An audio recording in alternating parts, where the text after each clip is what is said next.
And, you know, I did the life coaching with you and everything. And, like, I just think back to, like, who I was when I first went into your office and, like, who I am now.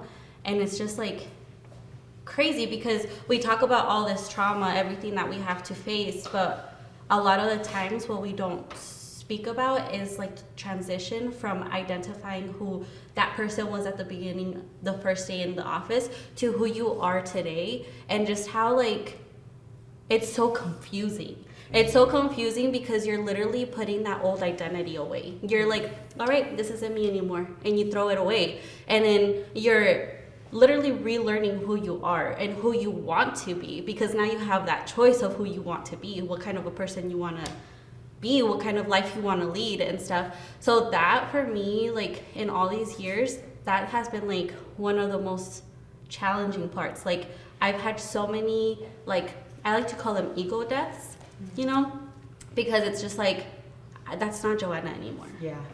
So who, and it's so scary because Kenny talks about the brain knowing and not knowing. And when you when you start going through that, like, new sled, and you start, like, going down that new path and you form this new path, it's scary because you're going to go all over the place. Yeah.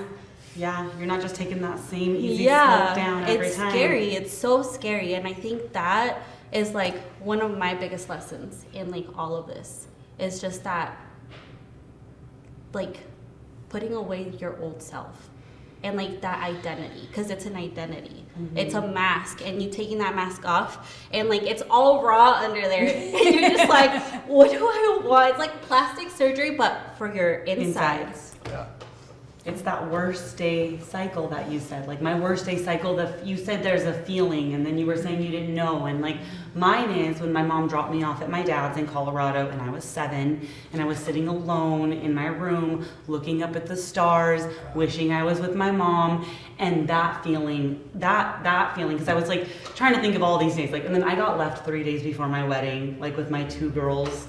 Like, that was trauma. So that feeling that I felt. So you picked a man who is just like what you went through. Yeah. Yep. Yeah. Yes. That's the cycle. Yes. Yeah. And so that feeling that I felt when my mom left me there with my dad was the same feeling I felt when Eric left me 3 days before my wedding.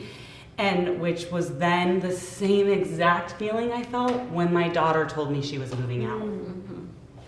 Those 3, remember I told you, it felt like a breakup. Mm-hmm. I told Joanna, and I couldn't stop crying about my daughter moving out, you know? And I was like, I feel like somebody's breaking up with me, like somebody's leaving me. But it's that same 7-year-old feeling, the same 22-year-old feeling, the same 36-year-old feeling.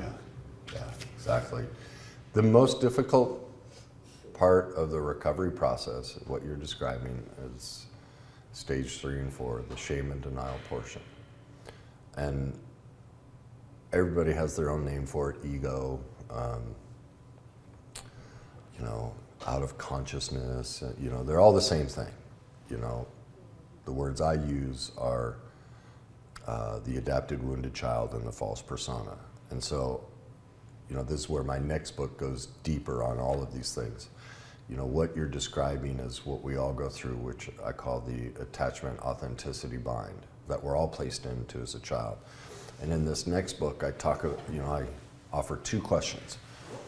The first one is, when you were a child, did you ever feel sad, lonely, scared, or afraid at anything your parents did or said? And in that moment, could you have a conversation with them? Well, first of all, we've all felt that.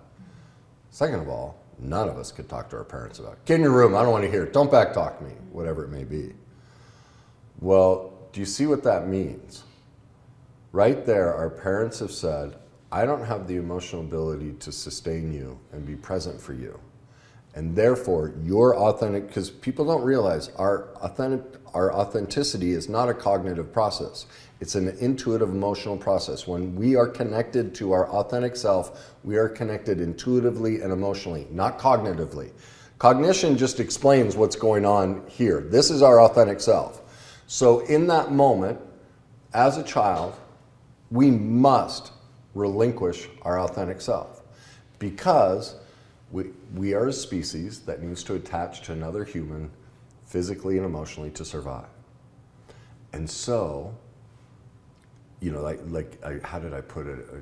You know, I'm in the midst of writing that book, and I was like, you know, I describe, you know, parents doing that, and then I wrote a sentence like, you know, oh, I can hear you all. What, you just want to raise a bunch of snowflakes? I don't know about their feelings, right? Because that's the thing. Because we have this culture. Oh, don't like. There's such a negative concept about emotions.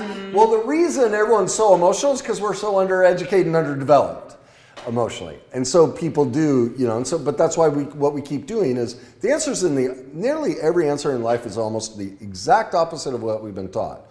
The reason everyone's so emotional is because we don't have any emotional mastery, which is what I teach. And I was like, okay,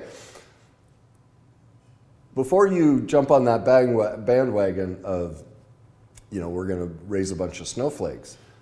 Question number 2, as an adult, do you have any secrets from your parents? Anything you think, feel, anything you've done, any aspect of your life that you've kept secret from your parents?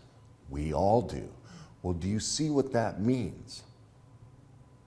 If you knew what I really thought, if you, Mom and Dad, knew what I really felt, if you knew what I really did, I have known my whole life, and I know as an adult, you'll reject me. You've rejected me since the day I became cognitively aware of your presence, and I know that.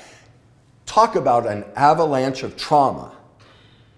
I know that you reject me. It's not okay to be me. It's not okay not to go to college, whatever it may be. Yeah.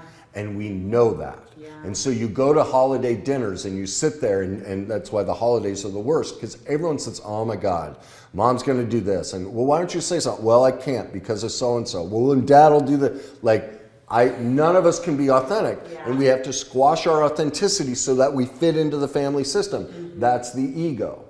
That's the maladaptive, false persona, adapted, wounded child. And so that's why this is so difficult, because what we have to get into reality is, like I had to realize about myself, pardon me, but I'm so full of shit. Here, I thought I was an athlete. I thought I was all these things. I'm none of that. Well, if I'm not that, who am I? And what does that mean? I was in my late 30s, early 40s. Well, actually, when I figured it all out, when I put those final pieces together, I was in my late 40s. You mean for almost 50 years, I've been living a counterfeit life? How stupid am I? Right? Biggest trigger of all for me. I'm the dumbest person I know. I don't want to admit that I'm completely full of shit. I don't know who I am, what I want, nothing. No. No. Let's not go there. And that's why people don't like. I already know that. That's why in the first chapter I said something to the effect of, most of you won't get through the first 1 to 3 chapters in here, because I know what's going to happen to you, because I had to live it. Yeah. And so that's what we're first dealing with, is I don't know who I am. Mm-hmm. I'm not really someone who likes tennis or doesn't like to eat or whatever your thing is. That's an overwhelming concept. Well, that's just half of it. Because the backdoor piece to that people aren't conscious of is, do you see what else that means? Why did we create all of those egos? To protect ourselves? Yes. From whom? Everyone. From our parents. Yeah. We became these for what? To get attachment. Mm-hmm. So if I drop that, Who's gonna love me? Amen. Yeah. I was never loved. Now I'm in truth to question number 2. Oh my God, I never was loved the way I need. It's not true. They did love us. But the sensation is I never was loved. I don't want to admit that. And then now that I can kind of see, oh my God, I do all these things. I don't say anything at the table. I don't ever share my real feelings. I don't ask for what I need and want. I let them run all over me. All these things. Wait, if I stop doing that, they'll never talk to me. Yes. Then I have no parents. Screw you, Kenny. I'm not going to read the book. I don't like the way this makes me feel. It's making me see too much truth. And the truth is scary. The truth is. It is.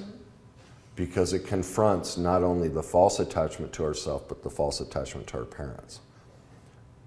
But that's why I try to include the stuff after that, is I have never seen, well, let me say it differently. Every person I've walked through on this journey to face all of that, every single one, without fail, if they do the work, comes out the other side feeling immense connection to themselves and to their parents, even if their parents are dead and never played a part in it. It always works. And what do you have to do to get there? You got to go to the dark. All the things society never says to us. It's even more than that. Yeah. I mean, it's a complete gutting. Every aspect of your life, you got to look at, like I would go on walks and I just go, okay, where am I full of you know what? Yeah. Like my whole life is about waking up every day and going, okay, I'm so full of it. Where am I in denial and self? Where am I deceiving myself? Where am I lying to myself? That's the way out of it. And what happens is, as scary as it feels right now, I promise you, if you stay on that journey, it turns to the opposite. It's the most enjoyable experience ever. It's so peaceful and calm every time you see how full of you know what you are. Because, do you see? All that is me bringing this side of me back in.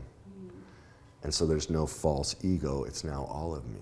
And but it's not an easy journey. It's not.